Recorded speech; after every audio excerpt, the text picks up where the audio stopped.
আসসালামু আলাইকুম রহমতুল্লাহি ওবারাকাতু।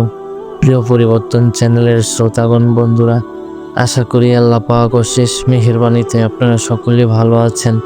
প্রিয় ভাই ও বোন আমার, মহান রব্বুল আলামিন পৃথিবীর সমস্ত মানুষকে সামান্য সময়ের জন্য এখানে প্রেরণ করেছেন। এটা মঞ্জিল নয়, সড়ক, খেলতামাশা ছাড়া কিছুই নয়। আল্লাহ তাআলা বলেছেন, জেনে রাখো আমার বান্দারা, এই দুনিয়ার জীবন খেলতামাশা ছাড়া কিছুই নয়। এই দুনিয়ার জীবন এই আল্লামা ইকবাল টাউনের ভোগ বিলাসের জীবন। এই বিশাল বাজারে জীবন খেলতামাশার বেশি কিছু নয়। আরেক আয়াতে বলেছেন, পার্থিব জীবন ছলনাময়, ভোগ ব্যতীত কিছুই নয়। এখানে যা কিছু আছে সব ধ্বংস হয়ে যাবে। তোমরা নিজেদের জন্য, তোমাদের পরিবার পরিজন আগুন থেকে রক্ষা করো, নিজের জাহান্নামের আগুন থেকে রক্ষা করো এবং জান্নাতের দিকে নিয়ে চলো। এই জগতে ক্ষণস্থায়ী কেউ এখানে আজীবন থাকতে পারবে না। তোমার বাধ্যমান হও আপন প্রতিপালকের ক্ষমার দিকে এবং সেই জান্নাতের দিকে যাও, বিস্তারিত আসমান ও জমিনের সমান, যাকে প্রস্তুত করা হয়েছে মুত্তাকিদের জন্য। তো আমাদের প্রত্যেকের আল্লাহ তাআলার সামনে দাঁড়াতে হবে। আল্লাহ তাআলা মানুষদের সেই জগতের প্রস্তুতির জন্য এখানে প্রেরণ করেছে। আমরা নিজের বিবেক ছাড়া আঘাতের বুঝতাম না মৃত্যুর পর কিভাবে আবার জীবিত হবে। এটা বিবেক দ্বারা বোঝার মতো বিষয় নয়। ঠিক তখনই পবিত্র কোরআনে আমাদের রাহবারি হয়ে করেছেন, হাদিস রাসূলের আমাদের কঠিন সমাধান দিয়েছেন। পচে গেলে যাওয়ার পর এই হাড্ডিগুলোতেও কে প্রাণ দান করবেন? এই মানুষের প্রশ্ন। এই বেদুগুণ্য হয়ে রাসূল সাল্লাল্লাহু আলাইহি সাল্লামকে বলল, আপনার কিছু কথা আমার কাছে খুবই অদ্ভুত লাগছে। কোন কথা? বেদুইন বলল, আপনি বলেছেন এই আরব বাপ দাদার ধর্ম পরিত্যাগ করবে। আপনি বলেছেন কাউসার ও কিসার ধন ভাণ্ডার আমাদের হাতে আসবে। আপনি বলেছেন আমার মৃত্যুর পর ছিন্ন ভিন্ন হয়ে গিয়ে আবার একত্রিত হবে এবং আবার জীবিত হব। তারপর কেউ যাবে জান্নাতে, কেউ যাবে জাহান্নামে। আপনার এই কথা আমার বুঝে আসে না। রাসূল সাল্লাল্লাহু আলাইহি সাল্লাম বেদুইনের কথাগুলো মনোযোগ দিয়ে শুনলেন। তারপর বললেন, আল্লাহ যদি আমাকে আয়ু দান করেন, তাহলে তুমি দেখবা সমগ্র আবার কালেমা পাঠ করছে এবং কাউসারের কিয়াসার আমার পদাদান হয়ে গেছে। আর কিয়ামতের দিন আমি তোমার ওই হাতটি ধরে তোমার এই বক্তব্যের কথা স্মরণ করিয়ে দেব। বেদুইন ফিরে গেল। তার উদ্দেশ্য মক্কা বিজয় হলো। তার বাদশাহীরা ইসলাম তাবুক পর্যন্ত বিস্তৃত হয়ে গেল। তার যে বাদশাহ ও কাউসারদি যুদ্ধ সংগঠিত হলো। ইরান বিজয় হলো। ইরাকে মুখের যুদ্ধের ও সুলেমানরা রোমানদের পরাজিত হয়ে বোমা বিজয় করলো। কাউসার কিসরা বোমা পারস্য মুসলমানদের পদাতক হলো। এবার দুই বেদুইন ভয় পেয়ে গেল। দুই যখন ফেলে তাকে তৃতীয় হয়ে গেল নিশ্চয়ই। সেই ইসলাম গ্রহণ মদিনায় চলে গেল। লোকটি মসজিদে নববীতে এসে হাজির হলো। হযরত রাদিয়াল্লাহু তাআলা এগিয়ে গিয়ে তাকে স্বাগত জানালেন এবং সম্মান প্রদর্শন করলেন। তারপর তিনি সাহাবীদের উদ্দেশ্য করে বললেন, জানো উনি কে? ইনি সেই ব্যক্তি যাকে নবীজি সাল্লাল্লাহু আলাইহি সাল্লাম কিয়ামতের দিন আমি তার হাত ধরে তোমার বক্তব্যের কথা স্মরণ করিয়ে দেব। আল্লাহ নবী কিয়ামতের দিন হাত ধরে জান্নাতে না পৌঁছায় তাকে ছাড়বে না। তোমরা বিষয়টা এমন নয়, দুনিয়াতে এলাম যার মরে গেলাম, আর দুনিয়াতে ভালো মন্দ যা কিছুই করছি এসবের হিসাব সেদিন দিতে হবে। সেদিন আমাদেরকে এর প্রতিফলন ভোগ করতে হবে। তোমরা কি মনে করছো আমি তোমাদেরকে অহেতু সৃষ্টি করেছি? আবার আমার স্বাধীন নই, এমন নয় যে আমার যা খুশি তাই বেরাবে, কারো কাছে জবাবদিহি করতে হবে না। মানুষ যে কথাই উচ্চারণ করে তাই লিপিবদ্ধ করার জন্য নিকট প্রহরী নিযুক্ত রয়েছে। আমাদের জবাবের উপরে আমার চোখ, অন্তর, কান, সব অঙ্গ প্রত্যঙ্গের উপরে নিযুক্ত করা আমাদের পাহারাদার। চোখ, কান, অন্তর এগুলোর প্রত্যেকটি ব্যাপার কৈফিয়ত বলা হবে। আমার ফেরেশতারা আমাদের নিকট অবস্থান করে সবকিছু লিপিবদ্ধ করবেন। অতঃপর কিয়ামতের দিন আমাদের কর্মফল পূর্ণ মাত্রা দেখা হবে। যা কিছু তোমাদের নওরন বাজার করেছ, যা কিছু তোমরা ঘরে বসে করেছ, যা কিছু তোমরা জীবনভর করেছ, কিয়ামতের দিন তোমাদের এসবের প্রতিদান পুরোপুরি দেবে। ভালো কাজের পুরস্কার দেবে, মন্দ কাজের শাস্তি দেবে। আমি তোমাদের কৃতকর্মের হিসাব নেব। সেদিন কামিয়াবি ও নাকিয়ামি চূড়ান্ত ফয়সালা হবে। নেক আমল করেছে তো ওজনের নেকির পাল্লা ভারী হয়ে যাবে। জিবরাইল আলাইহিস সালাম ঘোষণা করবেন, অমুকের পুত্র অমুক, অমুকের পুত্র অমুক, তার নেকির পাল্লা ভারী হয়ে গেছে, সেই কামিয়াবি হয়েছে। এই সাফল্যর পর আমার কোনোদিনও সে হতভাগ্য হবে না, বিফল হবে না। সফল হওয়ার মানে জাহান্নাম থেকে মুক্ত পেয়ে জান্নাতে চলে যাওয়া। তারপর জিবরাইল আলাইহিস সালাম আবার ঘোষণা করবেন, অমুকের পুত্র অমুক, অমুকের কন্যা অমুকের গুনাহের পাল্লা ভারী হয়ে গেছে, নেকির পাল্লা হালকা হয়ে গেছে। এই লোকের চূড়ান্ত হতভাগা। এরপর আর কোনোদিনও সে সফল হবে না। সে হতভাগ্যা আর মুক্তি আটকে যাবে, স্থান হবে জাহান্নামে। প্রিয় ভাই ও বোন আমার কোনো দর্শন বর্ণনা করেছি না।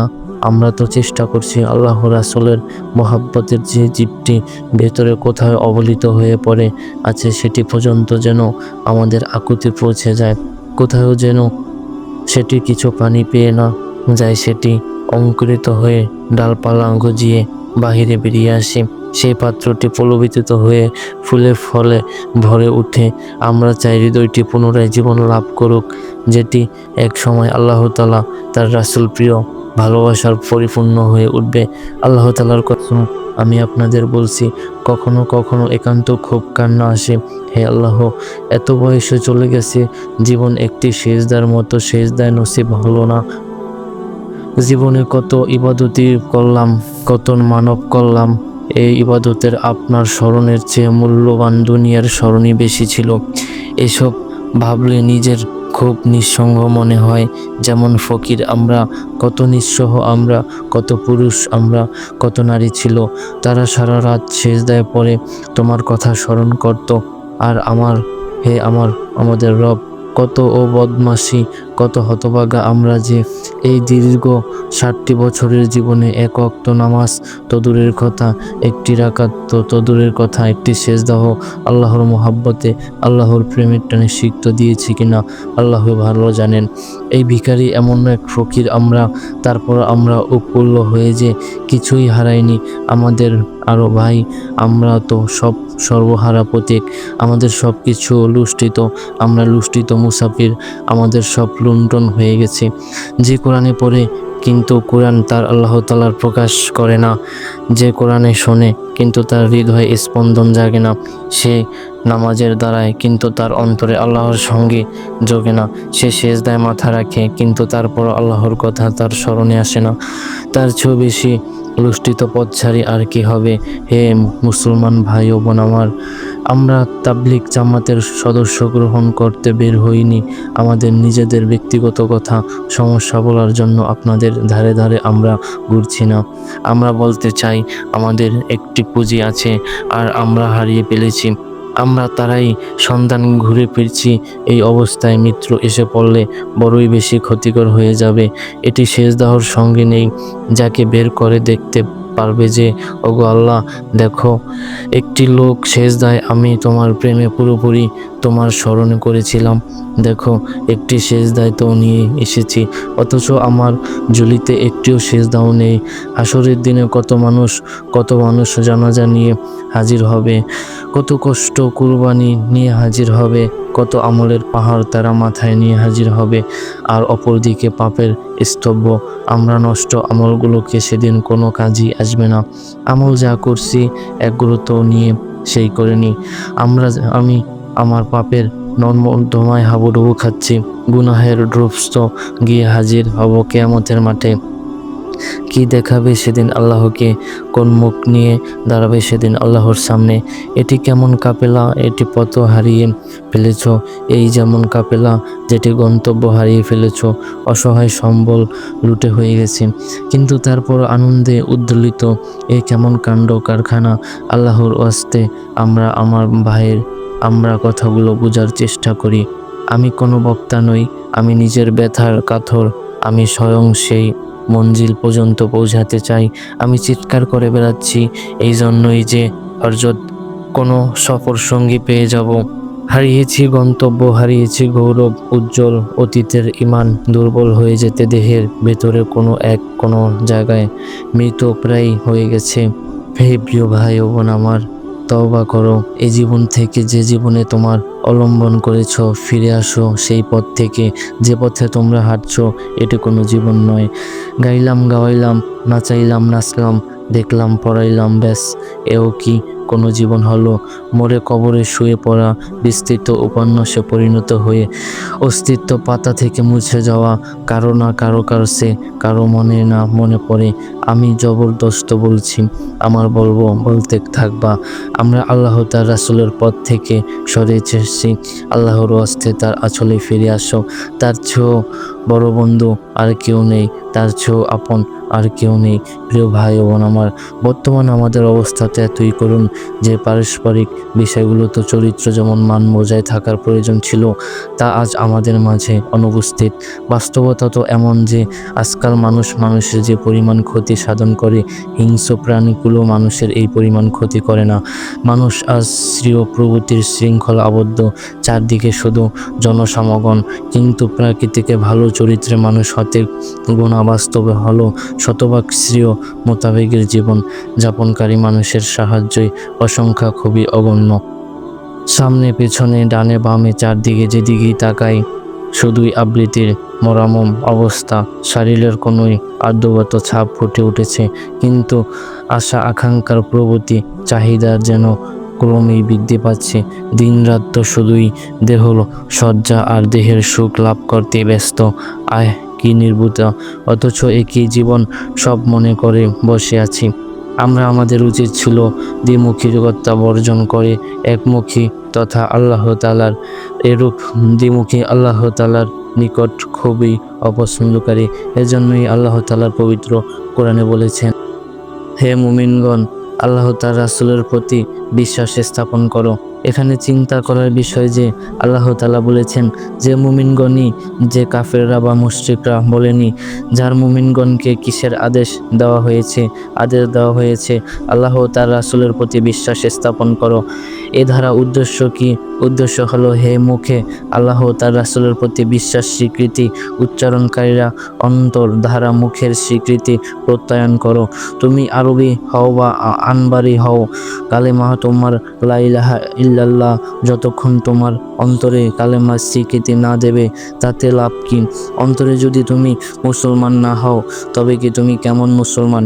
তোমার দাবি মিথ্যা। মনে রাখবেন, বাহিরে মসজিদে নির্মাণ তো সহজ, কিন্তু অন্তরের মাঝে মসজিদ নির্মাণ বড়ই কঠিন। হাদিস শরীফে বলা হয়েছে, রাসূল সাল্লাল্লাহু আলাইহি সাল্লাম ইশারায় করেন, আল্লাহ তাআলা বলেন, আকাশ পৃথিবী নয়, আমি স্থান করে নিতে পারি মুমিন বান্দার অন্তরে। সুতরাং আমাদের অন্তরে আল্লাহ তাআলার ঘর। অতএব সে ঘর তো অবশ্যই পবিত্র পরিচ্ছন্নতা রাখা চাই। মাটি বা ইট পাথরের তৈরি ঘর পরিষ্কার পরিচ্ছন্নতা রাখার জন্য তো আমরাই নিয়মিত ঘন্টার পর ঘন্টা সময় পার করি। অথচ যে ঘরে আল্লাহ থাকে সে ঘরে পবিত্র আর পরিচ্ছন্নতা রাখার কোনো খেয়ালই আমাদের হয় না। আমরা অন্তর তো আল্লাহর জন্য পাগল হওয়া উচিত ছিল, কিন্তু সেই অন্তরে নাফকিয় দিয়ে ভরা। এজন্য অন্তর আমাদের আল্লাহ তাআলার ভালোবাসার উতলা হয় না। এ কেন অন্তরে আমাদের যা আল্লাহ আযাবের ভয়ে শান্তির এবং ক্লান্তি করে দেয়। এই অন্তরে আমাকে নাফরমানের দিকে টেনে নেওয়া হয়। এই অন্তরে আমরা বড়ই পাপী, বছরের পর বছর গত হচ্ছে, কিন্তু নামাজি হতে পারলাম না। আমাদের এই শরীরে ধার নেওয়া সম্পদ, এর মালিক আমরা নই, মহান রব্বুল আলামিন এর মালিক, প্রকৃতিক মালিক। কিছুদিনের জন্য আমাদেরকে তা ব্যবহারের অনুমতি এর সুযোগ দিয়েছেন। হে ব্যক্তি, ধার নেওয়া সম্পদের মেহ পড়ে তার প্রতি আসক্ত হয়ে পড়ো, সে বড়ই হতভাগা। আমাদের উচিত আমাদের দেহকে যত বেশি সম্ভব নেক কাজের ব্যবহার করা। আমাদের উচিত আল্লাহ তাআলার কৃতজ্ঞ আমাদের ধার দেয়া এই শরীর ধারা স্বল্প সময়ের অধিক পরিমাণে আল্লাহর ইবাদত করা। মানুষের অস্তিত্ব হলো আঠা পেশার চাক্কির মতো। চাক্কির মধ্যে গম দেওয়া হলে তা পিষে আটা বানিয়ে দেয় এবং এ দ্বারা উপকৃত হই। কিন্তু যদি তাতে গম না দেওয়া হয়, তার চাক্কি চলতে থাকে, তাহলে তার ঘোড়াটাই বেকার, কোনো লাভ হলো না। ঠিক তেমনি আমরাও যদি আমাদের শরীরকে ইবাদতের মশগুল রাখি তাহলে তো আমরা এর দ্বারা উপকৃত হলাম, অন্যথায় শরীরে নিষ্ফল হয়ে থাকবে। কোনো বুজুর্গ বলেন, মানব দেহে বরফ তুল্য বরফ পানিতে দিলে তার দ্বারা পানি ঠান্ডা হয়, মানুষ উপকৃত হয়। আর পানিতে না দিলে কিন্তু তা গলে যাবে, কিন্তু তা দ্বারা কোনো উপকৃত হবে না। জৌনিক বুজুর্গ তার এই বরফ বিক্রেতা একটি ঘটনা বললেন। আমি বাজারে গেলাম, সেখানে দেখলাম এক বরফ বিক্রেতা বরফ নিয়ে বসে আছে, কিন্তু কোনো ক্রেতা নেই, আর বরফ ক্রমেই গলে যাচ্ছে। তাই বরফ বিক্রেতা খুবই চিন্তিত হয়ে গেল যে যদি আমি কোনো ক্রেতা না পাই তাহলে তো বরফ সব গলে পানি হয়ে যাবে, আর আমার টাকাগুলো লস হবে। পরিশেষে সে বরফ বিক্রেতা বলতে লাগলো, হে লোক সকল, আমার সেই ব্যক্তির প্রতি দয়া করো যার পুঁজি গলে যাচ্ছে। সুতরাং আমাদের এই জীবনে বরফের মতো, তা ক্রমেই শেষ হয়ে যাচ্ছে। আমাদের জীবন নিকাশের আজ থেকে সূর্যটি অস্তমিত হলো আর উদয় হলো, কখনো হবে না। আজকের দিনটি অবিবাহিত হয়ে গেছে, আগামী দিনগুলো চলে যাবে, এভাবেই একদিন জীবনের সমাপ্তি ঘটবে। আমরা যখন একে অপরকে জিজ্ঞাসা করি যে কেমন আছেন, সময় কেমন কাটছে, তখন জবাবে বলি ভালোই কাটছে, কিন্তু মৃত্যুকালে প্রমাণিত হবে যে জীবন কেমন কাটছিল। কবি যথাযথ বলেছেন, হে পতঙ্গ, তোমার স্বাভাবিক আয়ুকালে এর রজনী শেষে প্রবাহিত করো, আর কেঁদে অবিবাহিত করো। বস্তু আমাদের আয়ুকাল নির্মিত করবে। প্রিয় ভাই ও বোন আমার, ভিডিওটি ভালো লাগলে আমাদের চ্যানেলটি সাবস্ক্রাইব করবে, আমাদের সঙ্গেই থাকবেন। আসসালামু আলাইকুম।